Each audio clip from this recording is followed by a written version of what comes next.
Magandang umaga sa lahat. Ngayong umaga ay babasahin natin ang ika-24 na kabanata ng Kawikaan at ang magbabahagi ng salita ay si Tim Sir. Kung tutuusin ngayong araw ay public holiday. Walang pasok at marami sa ating mga kapatid ay narito pa rin upang tanggapin ang salita ng Panginoon.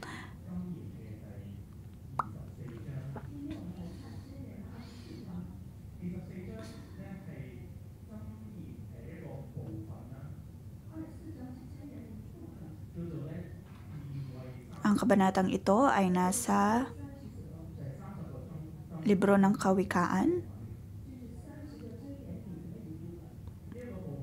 at parte ng 30 tuntunan na makikita sa libro ng Kawikaan.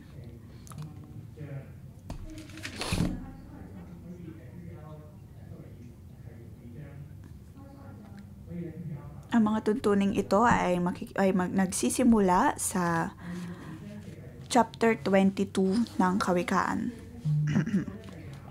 Mula verse 17 ng chapter 22 hanggang sa verse 34 ng chapter 24.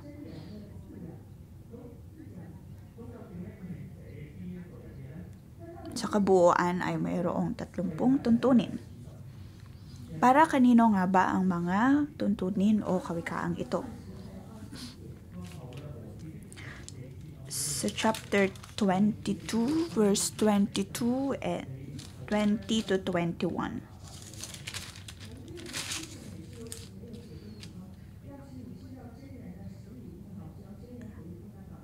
Tatlumpong kawikaang ito, bawat isa ay magandang panuntunan at magdudulot ng kaalaman. Ituturo nito sa iyo kung ano ang katotohanan, sa gayon may isasagot ka kung may magtanong sa iyo.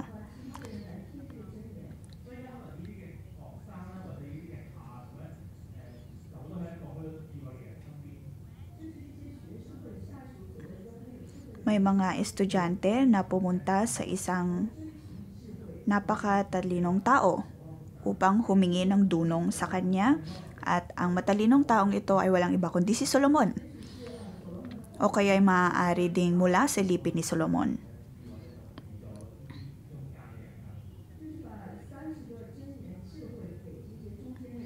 At siyang nagbigay ng 30 kawikaang ito. Matapos matanggap ang mga kawikaang ito, ay kailangan nila itong ibigay sa kanilang mga tagapamuno.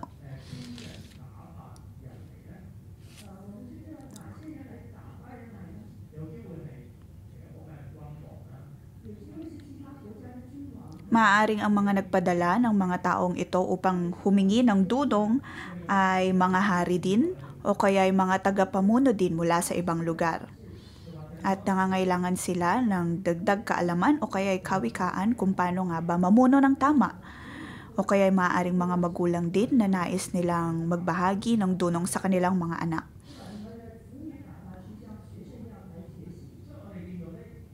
Kung kaya naman ang mga anak na ito o kaya ay mga tagasunod na ito ay naipadala sa matalinong taong nabanggit dito upang humingi ng kawikaan at ng mga panuntunan na maaari nilang sundin at matutunan.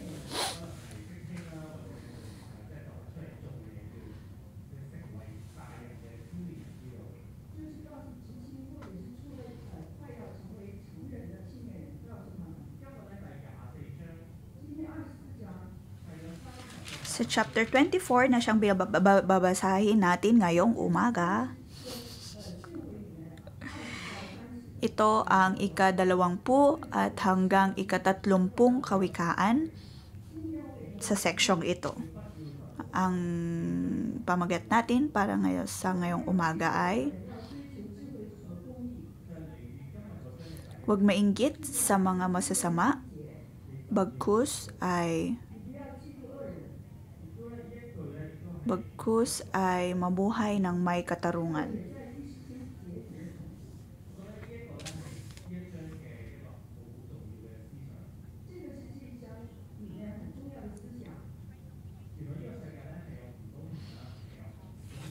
Ang pinaka binibigyang diin sa kabanatang ito ay makikita natin sa verse 19. Huwag mainggit sa mga gumagawa ng masama nito tulad sa kanilang mga gawa. Ngunit paano nga ba tayo haharap sa ganitong mga kasamaan at kawalan ng katarungan? Ito ang nais ng Panginoon na matutunan natin ngayong umaga. Unang talata ay mula verse 1 to 9. Huwag mainggit sa mga masasamang tao. Verse 1, huwag mong kainggitan ang mga makasalanan, ni sa kanila ay makipagkaibigan. Ang nasa isip nila ay laging kaguluhan at ang dila nila ay puno ng kasinungalingan.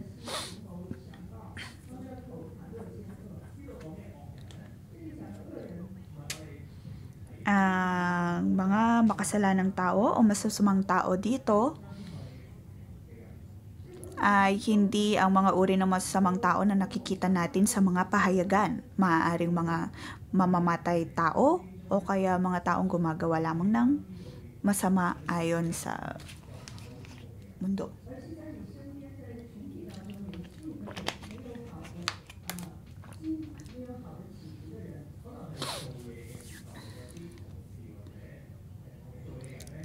Ang mga makasalanang taong ito o masamang tao ito ay maaari ding mga uri ng tao na may mga hindi magagandang intensyon sa kanilang mga puso.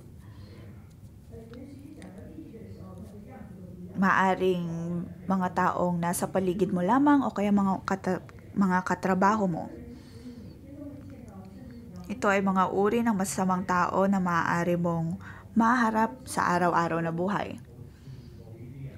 Ngunit sinasabi ng Panginoon sa kawikaang ito na huwag tayong mainggit sa kanila. Ngunit bakit nga ba tayo maiinggit sa ganitong mga uri ng tao? Sa verse 2, ang nasa isip nila ay laging kaguluhan at ang dila nila ay puno ng kasinungalingan.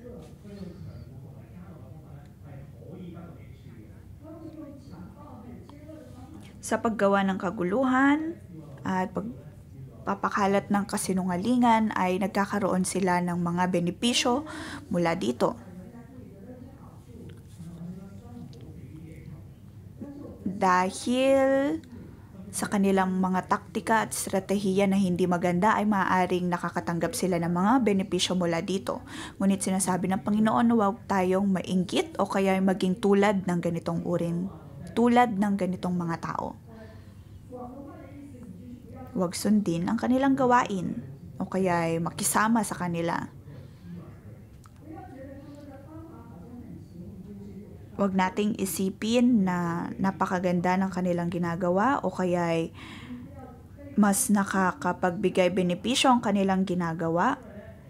Bagkus ay isipin natin na hindi pa rin tama ang bawat nilang gawa.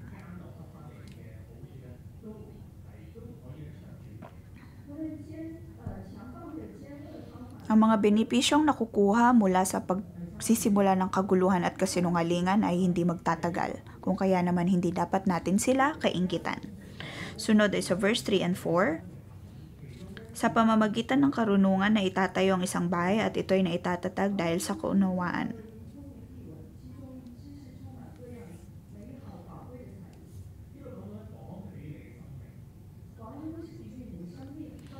Ang tahanang nababanggit dito ay tungkol sa ating buhay.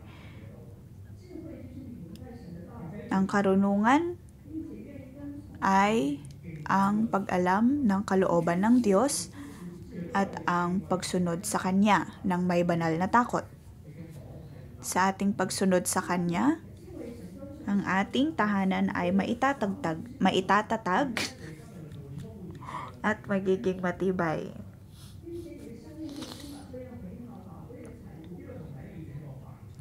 Ang ating buhay ay mapupuno ng kasaganaan. Ito'y ibang-iba sa nasabi sa verse 1 and 2. Ang masasamang tao ay makakatanggap nga ng benepisyo mula sa paggawa ng masama, ngunit hindi dapat natin sila kainggitan dahil ang benepisyong ito ay hindi magtatagal. Ang dapat nating sundin ay ang kalooban ng Diyos at sundin ang Kanyang kalooban.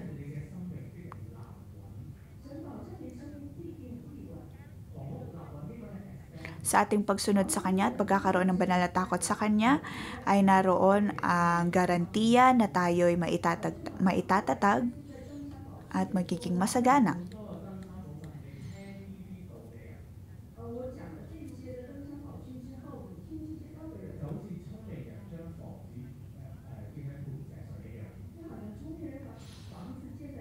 Kung matatandaan natin, minsan sa sermon ng Panginoong Hesus sa isang bundok ay kanyang nabanggit na ang matatalinong tao ay itinatatag ang kanilang bahay sa isang patag at maayos na lugar. Di tulad ng mga masasamang tao o kaya ay makasalanang tao na nagtatatag ng kanilang bahay sa buhangin, kung kaya ito'y hindi magtatagal.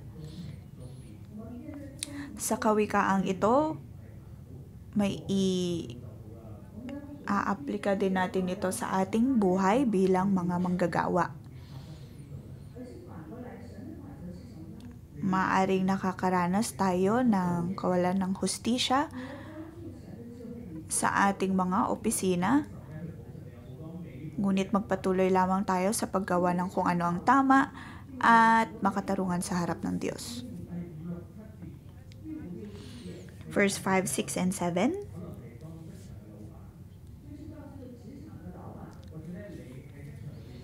Maaring ikaw naman ang siyang tagapamuno at may mga taong nagtatrabaho sa ilalim mo.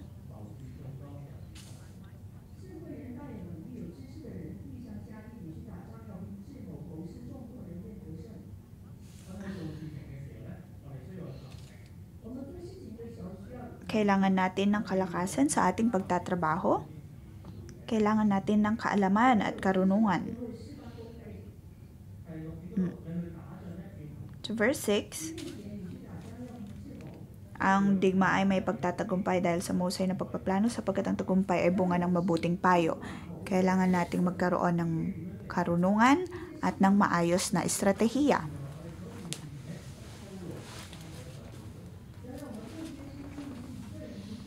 Paano natin ito gagawin? Ito ay sa hindi lamang pag-asa sa ating mga sarili.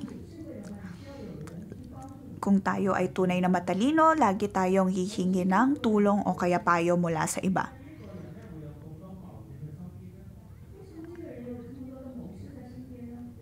Magkaroon ng mga tagapayo.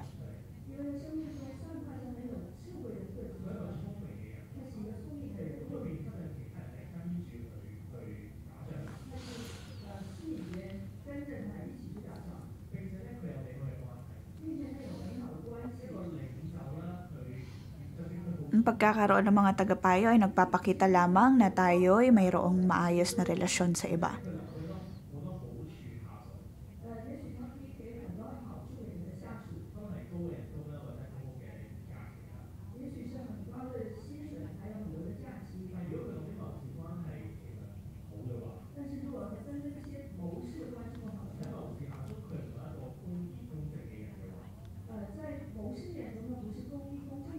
Kung tayo ay may hindi maayos na relasyon sa ating tagapayo,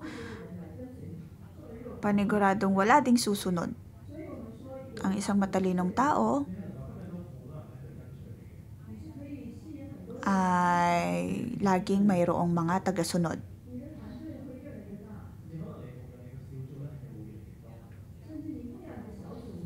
Ganon din pagdating sa pagsa-cell group. Kung ikaw ay tunay na marunong, ay lalago din ang iyong cell group. Ikaw ay mayroong reputasyon. May reputasyon na madaming nais tumulong sa iyo at marami ding susunod. Verse 7, ang malalim na kasabihan ay di maunawaan ng mangmang. Wala itong masasabi sa mahalagang usapan.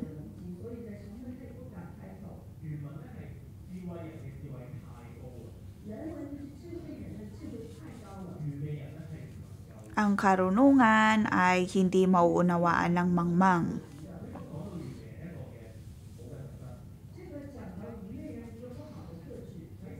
Isang hindi magandang katangian ng isang mangmang ay hindi nito binubuksan ng kanyang pintuan. Sa panahon ng mga Romano, ang lugar ng diskusyon ay malapit sa pintuan ng kaharian.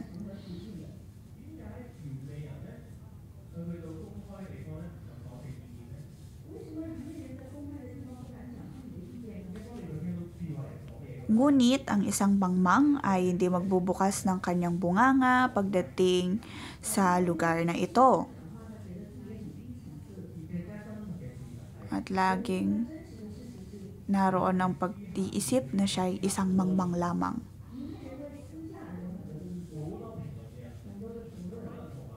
Ngunit kung tutuusin, ang mangmang na ito ay maraming opinyon kung siya ay nasa piling ng kanyang mga kaibigan o kaya ng ibang tao.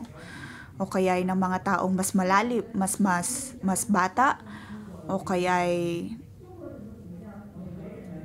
mas mababa sa kanya.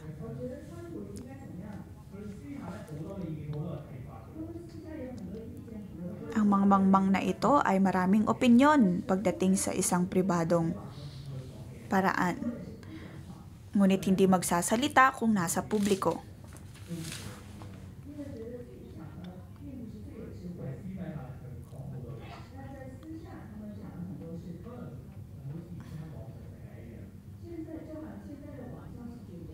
Ito'y maihalin tulad natin sa online world. Kung tayo ay nagtatago sa ating mga accounts, ay madami tayong sinasabi, madami tayong ibinabahagi. Ngunit kung gagawin natin ito nang nakalagay ang ating tunay na pangalan, ay hindi tayo magbabahagi masyado o kaya magsasalita masyado.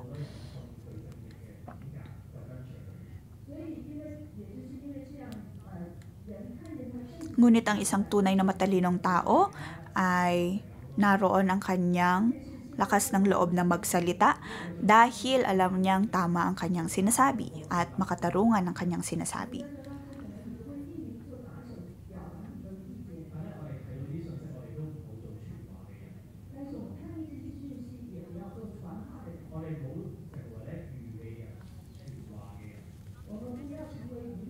Sa mga pagkakataong nakakabasa tayo ng mga mensahe mula sa mga anonymous na tao o kaya mga taong hindi tunay na nagpapakilala kung sino sila at nagbibigay lamang ng mga opinyon at kritisismo tungkol sa iba, wag na natin itong ibahagi pa o kaya sabihin pa sa iba dahil tayo ay nagiging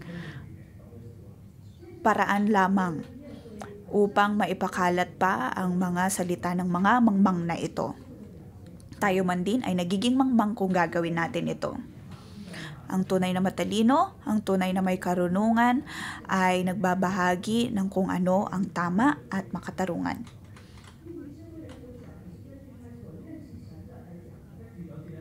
Ang tunay na marunong, ang tunay na may karunungan ay nagbabahagi ng kanyang opinyon ng ayon sa salita ng Panginoon. Gumawa po si Tim ng maikling buod, pero in Chinese.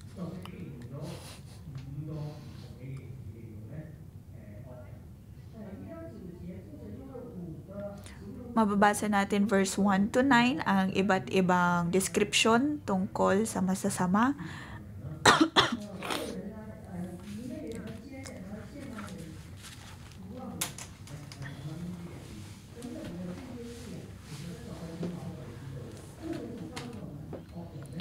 Ang manunulat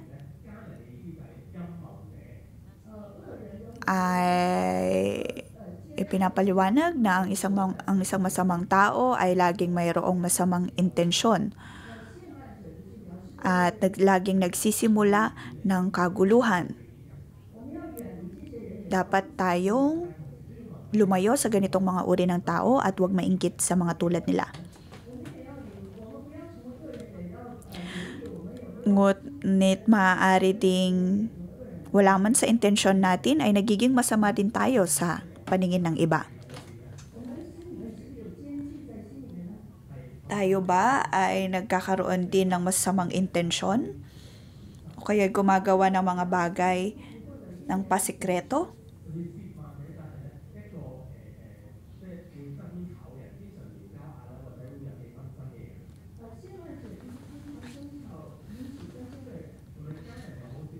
Tayo ba'y nagsisimula ng mga away?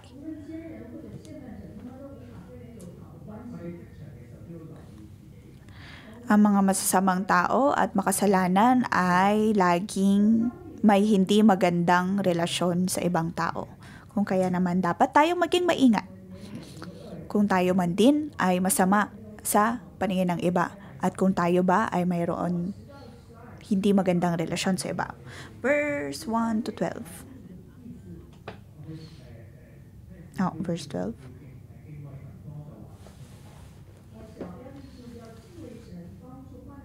Katakutan ng Diyos at tulungan ang mga nangangailangan. Sa verse 10, kung hindi ka makatagal sa panahon ng kahirapan ay nangangahulugan ngang ikaw ay mahina.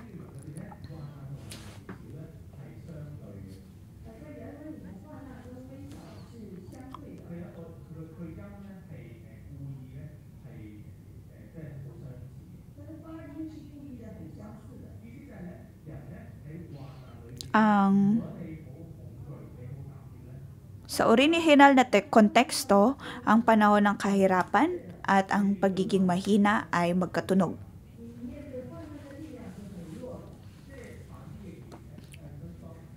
Kung ikaw ay mahina, sa panahon ng kahirapan, paniguradong mahina din ang iyong pananampalataya.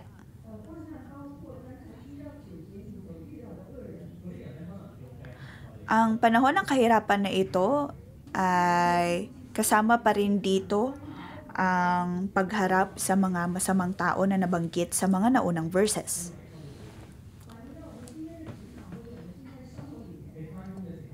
Kung ikokonekta natin ito sa ating buhay ngayon, sa ating pagpasok sa trabaho ay mayroong mga taong nanghuhusga sa atin o kaya ang sahod natin ay hindi sapat o kaya ay hindi fair. At ang mga ibang katrabaho natin ay gagawa ng mga bagay upang ipahiya tayo. At sinasabi ng Diyos dito na huwag tayong maging mahina sa ganitong mga panahon ng kahirapan. Ang panahon ng kahirapan na ito ay problema ng mundo. Ngunit ang pagiging mahina natin ay isang problema na dapat nating kaharapin sa ating buhay o personal na problema. Sa tulong ng Panginoon at ng dunong na mula sa Kanya ay malalampasan natin ang panahon ng kahirapang na ito. Kailangan nating maging matatag at malakas sa panahon ng kahirapan.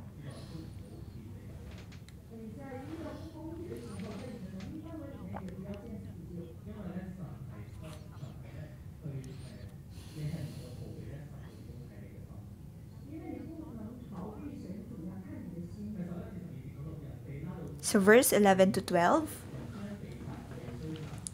tulungan at iligtas ang hinatulang mamatay ng walang katarungan.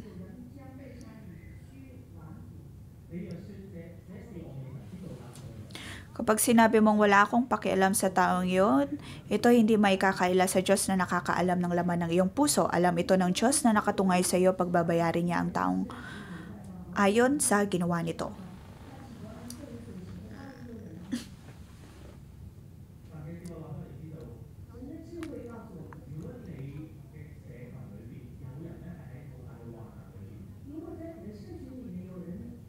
Sinasabi ng Diyos sa atin na kung sa ating komunidad ay mayroong taong nangangailangan, kailangan natin silang tulungan.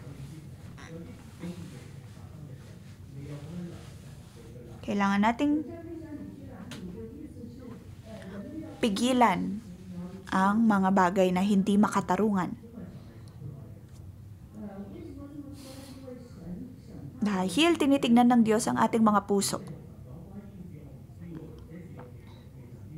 Kung sasabihin natin sa Diyos na wala tayong pakialam pagdating sa sitwasyon na iyon, sitwasyon ng kawalan ng katarungan,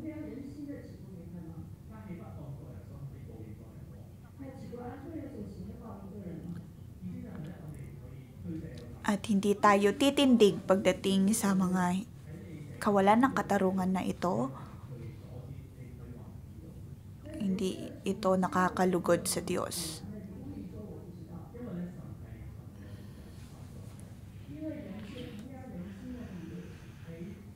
Tinitimbang ng Diyos ang ating mga puso.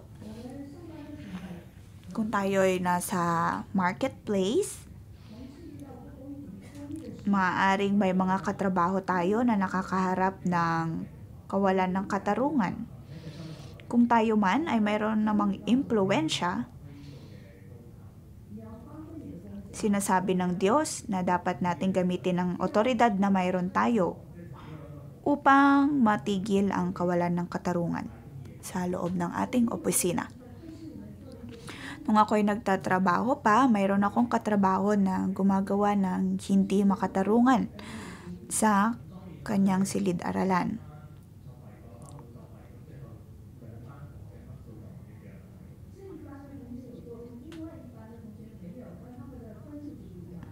Ayaw niyang harapin ang mga estudyanteng nandaya sa kanyang klase. At may mga ilang pang estudyante na nagyayabang sa mataas na marka na nakuha nila gayong sila'y nandaya. Ito ay hindi makatarungan. Dahil para sa mga kabataang ito, napakaganda ang mandaya. Ngunit, hindi ito makatarungan pagdating sa mga taong hindi naman nandaya. Dahil dito ay nag-isip-isip ako kung sasabihin ko ba ito sa principal ng aming eskwelahan.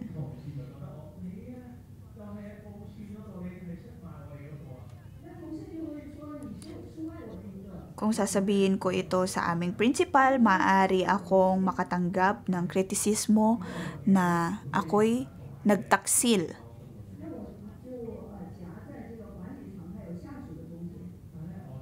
At napakahirap ng sitwasyong ito na aking naranasan. Ngunit ayaw ng Diyos ng kawalan ng katarungan, ayaw ng Diyos ng walang hustisya. At kung magpapatuloy lamang ito, hindi ito magdudulot ng magandang leksyon sa mga kabataan. Kung kaya naman ako ay naglakas loob at ginamit ko ang aking otoridad at impluwensya sa eskwelahan. Nalaman ng headmaster o ng principal ang nangyari at kinausap niya ang staff na may kinalaman sa pandadayang ito.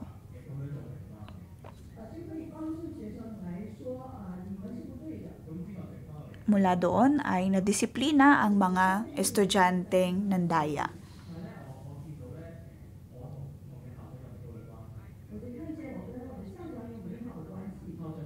Ako ay mayroong maayos na relasyon sa aking headmaster at kanyang pinagkatiwalaan ang aking sinabi. At alam kong nagdesisyon din ako ng ayon sa kalooban ng Diyos.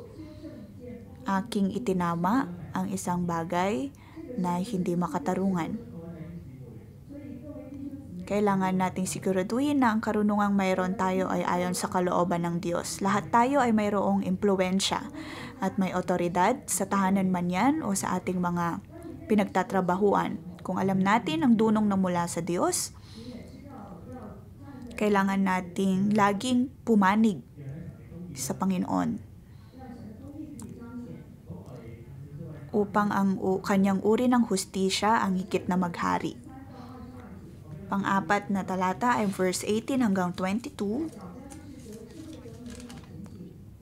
Magkaroon ng karunungan at magkaroon ng magandang kinabukasan. Ang lahat ng ito ay nagsisimula sa salitang anak at nagtatapos sa salitang anak din. Ang mga kawikaang ito ay para sa mas batang henerasyon at mensahe din para sa ating lahat. Ang pinakapunto dito, ang pinakabinibigyang diin dito, ay magkakaroon tayo ng magandang kinabukasan kung tayo ay may karunungan. So verse 14 hanggang 20,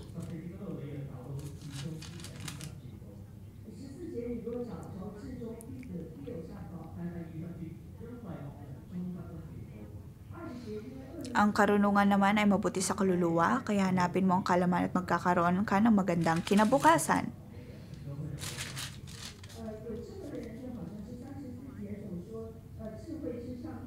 Ang karunungan ay maihalin tulad sa isang honey.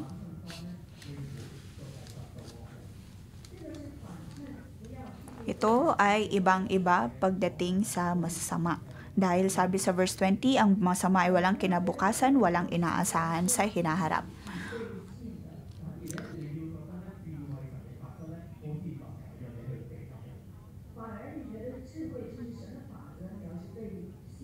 Ang salita ng Panginoon, ang karunungan na mula sa Panginoon ay tulad ng pulot-pukyutan na masarap sa panlasa.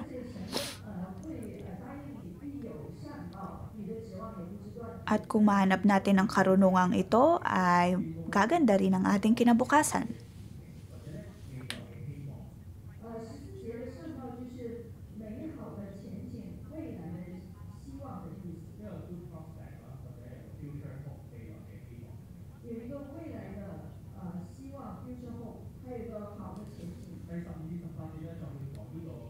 Verse 15 to 18.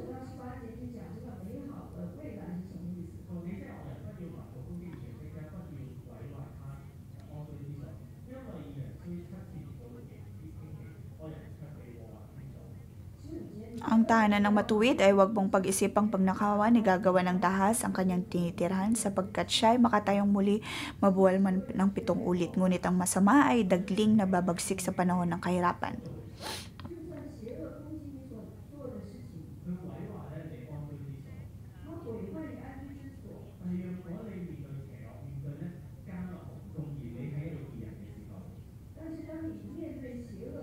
Sa pagharap natin na kawalan ng hustisya,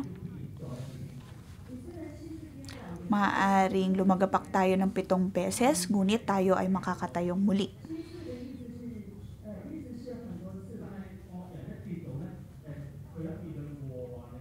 Ngunit kung ang masasama naman ang siyang lumagapak, ay paniguradong mahihirapan silang bumangon muli.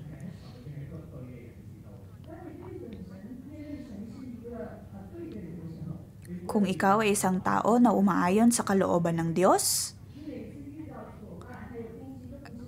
kahit pa humarap ka ng kahirapan, ay naroon ang tulong na mula sa Panginoon. Ngunit kung ikaw ay masama sa harap ng Diyos, ay naroon ang pagbagsak sa panahon ng kahirapan. At doon na lamang natatapos ang lahat.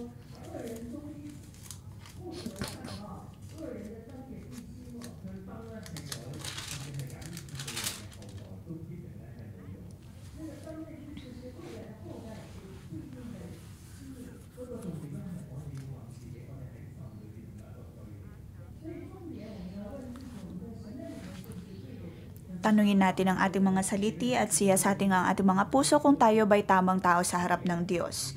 Sa verse 17 to 18, huwag ikagalak ang pagbagsak ng kaaway ni ang kanyang kapahamakan. Kapag ginawa mo yun, magagalit sa iyo si Yahweh at sila'y hindi na niya paparusahan.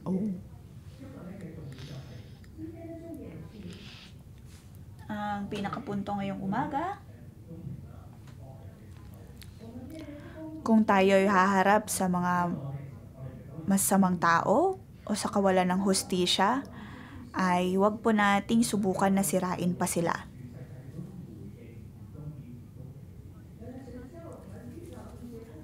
Tinuturuan tayo ng Panginoon kung paano nga ba natin haharapin ang mga kasamang ito. Ang ating pagtugon ay dapat na sa paraang sisiyasatin din natin ang ating mga puso kung tayo ba ay makatarungang tao din sa harap ng Diyos.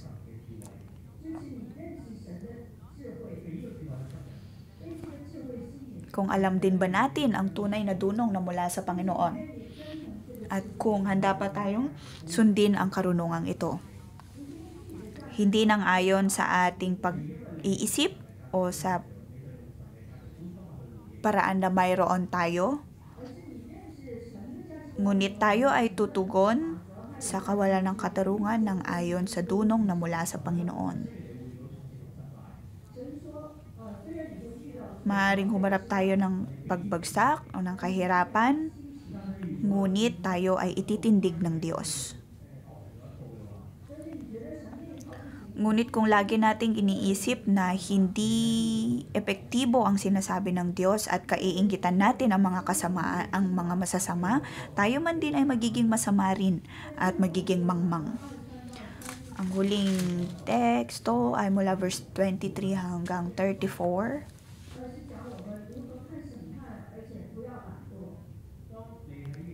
Huwag dapat tayong maging tamad. Kung tayo ay nakakaharap ng kahirapan o krisis sa buhay, hindi magbabago ang sitwasyon agad-agad. Sa verse 27, 28, 29, naroon ang pagpapaalala na dapat tayong mag-focus sa kung ano mang ipinapagawa sa atin ng Diyos dahil tayo ay kanyang tutulungan. Sa verse 27, ihanda mo muna ang iyong bukid para mayroon kang tiyak na pagkakakitaan bago ka magtayo ng bahay at magtatag ng tahanan. Verse 20, huwag kang sasaksi laban sa iyong kapwa ng walang sapat na dahilan, ni magsasabi ng kasinungalingan laban sa kanya. Ito ay nagpapaalala sa atin na sa ating pagharap ng krisis at ng mga sitwasyon na walang hustisya, tayo'y maging tapat pa rin sa kung ano man ang pinapagawa ng Diyos sa atin. Kung tayo ay may proyektong ginagawa, gawin natin ito ng tama. Kung tayo ay magulang, magpakamagulang tayo ng tama.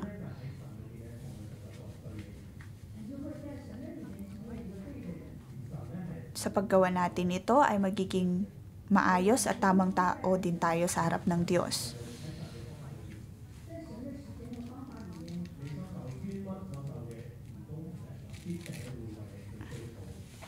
Sa tamang panahon at ayon sa kalooban ng Diyos, ang bawat kasamaan na ating hinaharap ay reresolbahin ng Panginoon. Kailangan lang nating manampalataya at maniwala. Sa ngayon ay kailangan nating siyasatin ang ating mga sarili, ang ating mga puso, kung tayo nga ba ay isang makatarungang tao at tamang tao na nabumuhay ng ayon sa kalooban ng Diyos. Dito po nagtatapos ang ating mensahe. Purihin po natin ang Diyos.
Panginoong Hesus,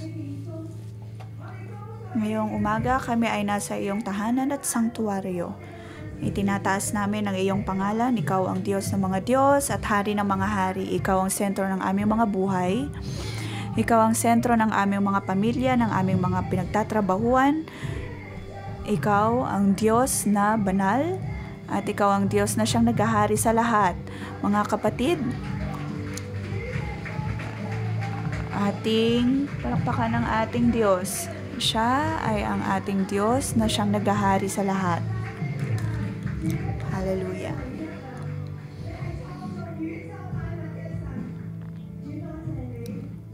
Siya ang lumikha ng langit at lupa.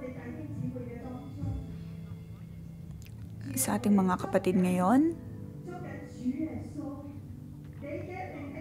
panghawakan natin ng Diyos. Ang ngalan ng Diyos ay ang siyang pinakamataas sa lahat.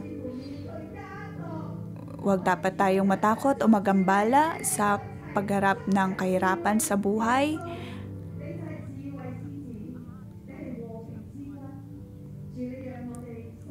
Tayo ay anak ng karunungan at ang Diyos ay ang prinsipe ng kapayapaan, kung kaya wala dapat tayong ikatakot.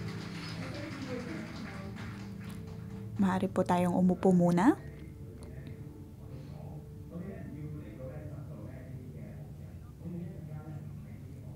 Huwag kainggitan ang masasamang tao at huwag makipagkaibigan sa ganitong mga uri ng tao. Ngunit maaaring sa ating buhay ay humarap tayo ng kawalan ng katarungan. Maaari po nating ibahagi kung tayo man ay nakaharap ng ganitong kawalan ng katarungan.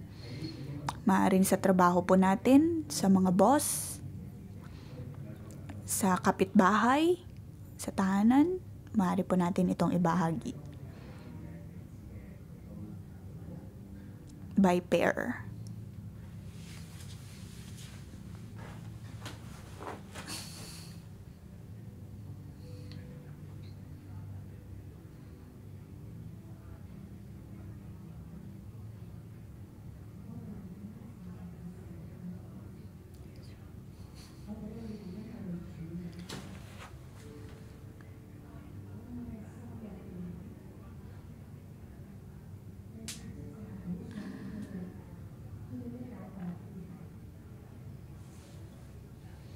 Paano nga ba tayo tutugon pagdating sa mga kawalan ng katarungan? Maaaring tayo ay mag-iisip na rin ng masama at naroon ang pagnanais na sila'y maparusahan.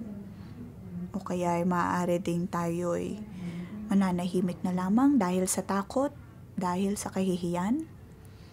Panginoon, liwanagan mo ang aming mga puso.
Matapos nating ibahagi ang ating mga karanasan, ay atin pong ipanalangin ang bawat isa.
Panginoon, aming isinusukang aming buhay sa iyo. Sa tuwing kami ay nakakaharap ng kawalan ng katarungan, kami ay nagagalit, kami ay naiinggit. Panginoon, hinihiling namin na kami tulungan ng banal na Espiritu at ang aming paningin ay tumuon lamang sa iyo. Panginoon, ang mga bagay na hindi namin kayang gawin, naway ikaw ang kumilos.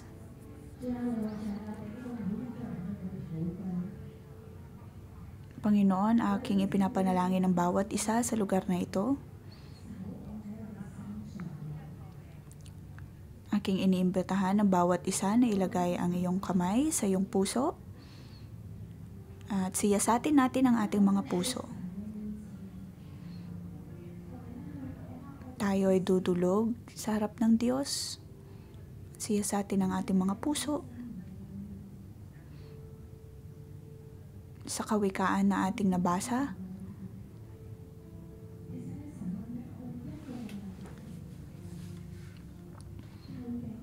tayo ay tinatanong ng Panginoon,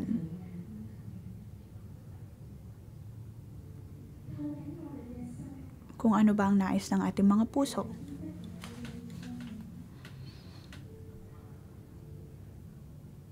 Kung ano ang laman ng ating mga puso. Sa verse 1, huwag kainggitan ang mga makasalanan ni sa kanila'y makipagkaibigan. Ang nasa isip nila'y laging kaguluhan at ang dila nila'y puno ng kasinungalingan. Sa ating pagsiyasat ng ating mga puso, marami tayo nakikitang kawalan ng katarungan, kawalan ng kabutihan. At pagdating ba sa mga bagay na ito ay tayo ay naiinggit?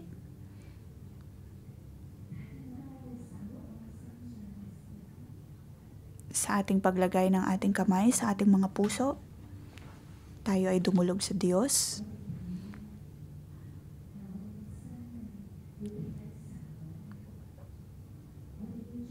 At naisin nating pumanig sa Panginoon.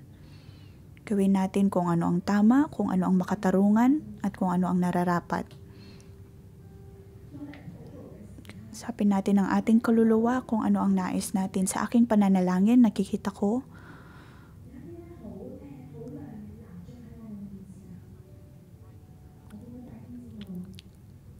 na mayroong magagandang kandila at nagliliwanag na kandila sa harapan ko. Ngunit sa pag-ihip ng hangin, ang mga kandilang ito, ang mga apoy sa kandilang ito ay nawala. Ngunit ang Diyos ay dumating upang lagyan muli ito ng liwanag. Ngunit sa pag-ihip ng hangin ay mawawala muli.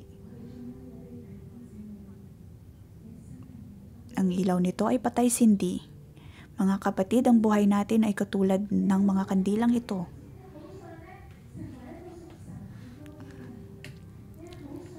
Nais mong magkaroon ng makadiyos na perspektibo pagdating sa mga bagay-bagay at ang nais mo ay abutin ang kalooban ng Diyos at ang nais mo ay mamuhay ng ayon sa kanyang salita at karunungan. Ngunit maraming parte ng ating buhay o aspeto ng ating buhay ang hindi natin maisuko at masunod ng ayon sa kalooban ng Diyos. Kung kaya naman ang apoy sa ating buhay ay nawawala, maaring dumadating ang mga masasamang pag-iisip sa atin kung kaya nawawala ang liwanag sa atin. Ngunit sinasabi ng Diyos sa atin ngayong umaga, "Anak, ako ay natutuwa sa iyo. Ikaw ay nakakaharap ng kahirapan, ikaw ay nakakaharap ng problema. Ikaw ay nakakaharap ng isang laban." May mga kapatid po tayo, lalo na kung ikaw ay nasa marketplace, ikaw ay nahihirapan, nais mong maging tamang tao sa harap ng Diyos, mabuting tao sa harap ng Diyos sa tuwing ikaw ay nakakakita ng kawalan ng katarungan.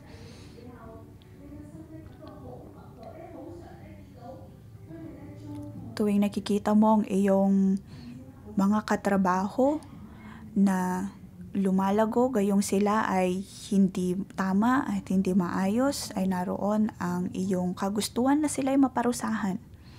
O kaya ay parehong sitwasyon din pagdating sa ating pamilya. Ang mga masasamang tao sa paligid mo ay ang mga taong mahal mo rin. At ikaw ay nasasaktan.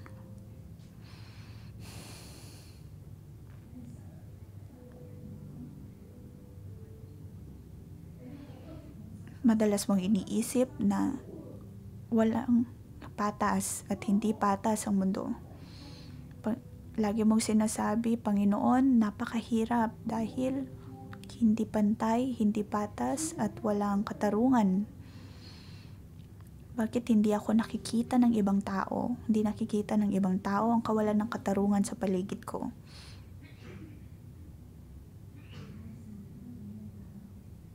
Bawat panahon, ikaw ay dumudulog sa Diyos at sinasabi ng Panginoon, Anak, ako ay narito. Anak, ako ay narito. Tulad ng nabasa natin ngayong umaga, sinisiyasat ng Diyos ang ating mga puso.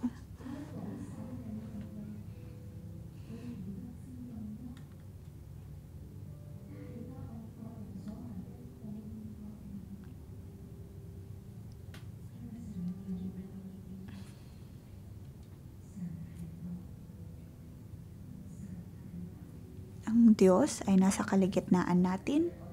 Ang Diyos ay kasama natin. Buksan natin ang ating mga bibig at ipanalangin sa Kanya na ang kagalingan na mula sa Kanya ay mapunta sa atin.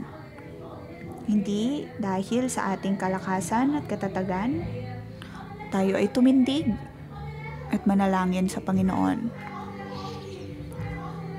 Tayo ay dumulog sa Diyos.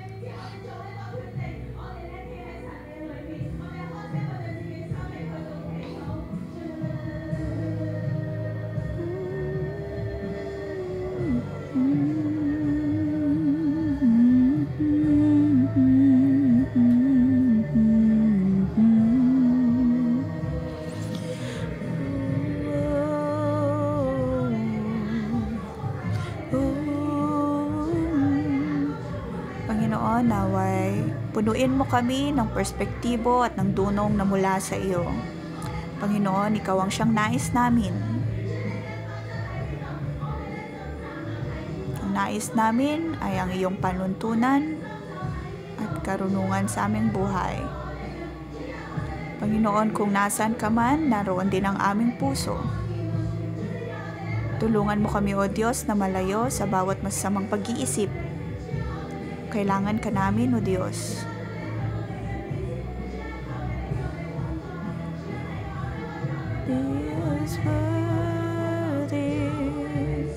Panginoon, aking ipinapanalangin ng bawat kapatid, kapatiran na narito, at lahat ng kawalan ng katarungan ay iwan kami at umalis sa aming buhay. Lahat, maging ng espiritu ng pagkaingkit, ay mawala din sa aming mga buhay. Nakikita natin ang Diyos ay nasa ating kaligitnaan. Ang Diyos amang nasa langit na siyang lumikha ng langit at lupa ay kasama natin at siyang nagmamahal sa atin. Handa ang Diyos na bigyan tayo ng karunungan. Handa ang Diyos na bigyan tayo ng karunungan. Siya ay Diyos na puno ng hustisya.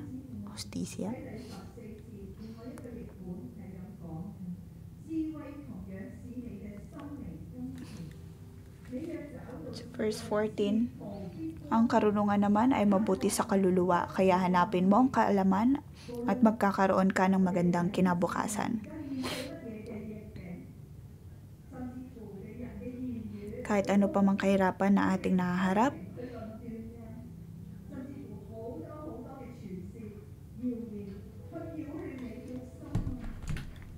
maaaring may mga chismis na pumapalibot sa atin.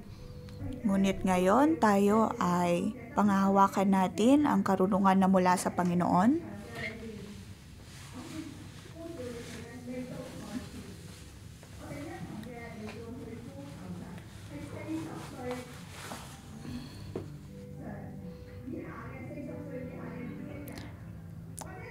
Bawat kapatid natin na bata pa at hindi wala pas at 40 years old pa baba. Tayo po ay pumunta sa harap. Nais namin kayong ipanalangin. Mga edad 40 taong gulang pababa.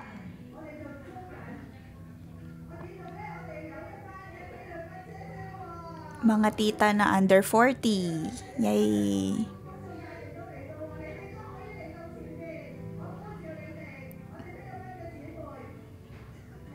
Maging mga kapatid nating mga Pilipina na under 40, tayo po ay pumaharap.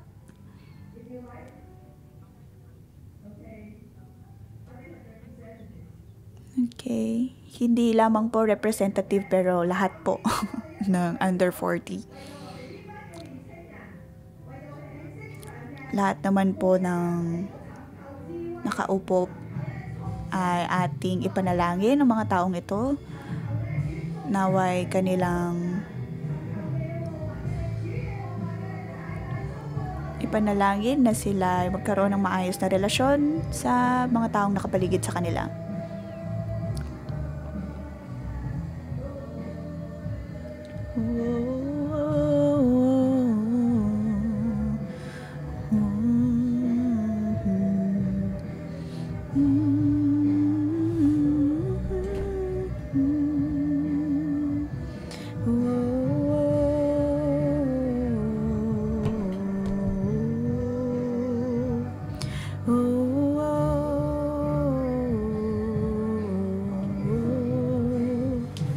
Sa ngalan ng Panginoong Hesus ay aking idinedeklara ang 7 espiritu na mula sa Panginoon ang siyang pumuno sa ating mga kapatid. At ang espiritu ng Panginoon ang siyang maghari sa buhay ng bawat isa. Ang espiritu ng pagkakaroon ng banal na takot sa Diyos ang siyang pumuno sa bawat isa.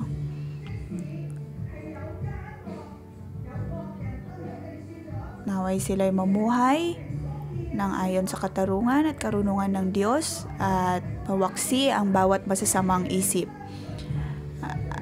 At kanilang isusuko ang bawat kawalan ng katarungan sa Panginoon. Sa marketplace man yan, o kaya sa eskwelahan, sa mga pinagtatrabahuan, higit na maghahari ang Panginoon. At hindi kami maiinggit sa mga masasamang tao at higit namin susundin ang kalooban ng Diyos.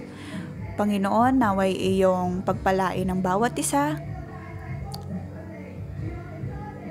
At ikaw ang siyang magtaas sa kanila sa pangalan ng Panginoong Hesus. Amen. Jesus be the center, it's all about you.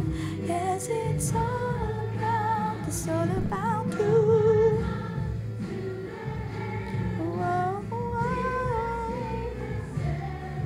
It's all about you. Yes, it's all about you. It's all about you. Yes, it's all about you. Yes, it's all about you. Yes, it's all about you. Tanggapin po natin ang pagpapala mula sa Panginoon sa ngalan ng Panginoong Hesus ay aking pinagpapalang bawat isa na sa tuwing kami ay nakakaharap ng kahirapan, ang naroon ang aming kalakasan at naway maging matatag ang aming mga puso at higit namin susundin ang iyong karunungan at ang iyong kalooban. Panginoon, naway higit na maghari ang iyong salita sa aming mga buhay. Aking pinagpapalang bawat isa na mapuno tayo ng salita ng Panginoon at tayo'y lalakad ng ayon sa karunungan, ng ayon sa katarungan na mula sa Diyos. Maaring makaharap tayo na tayo ay matutumba at lumagapak, ngunit tayo ay itatatag ng Diyos at itatayo ng Diyos. Ang kaharian ng Diyos ay mapapasa atin, ang ating mga pamilya, ang komunidad na mayroon tayo ay mapupuno ng katarungan na mula sa Panginoon, sa ngalan ng Panginoong Hesus. Amen. Dito po nagtatapos ang ating pangumagang debosyon. Magandang umaga.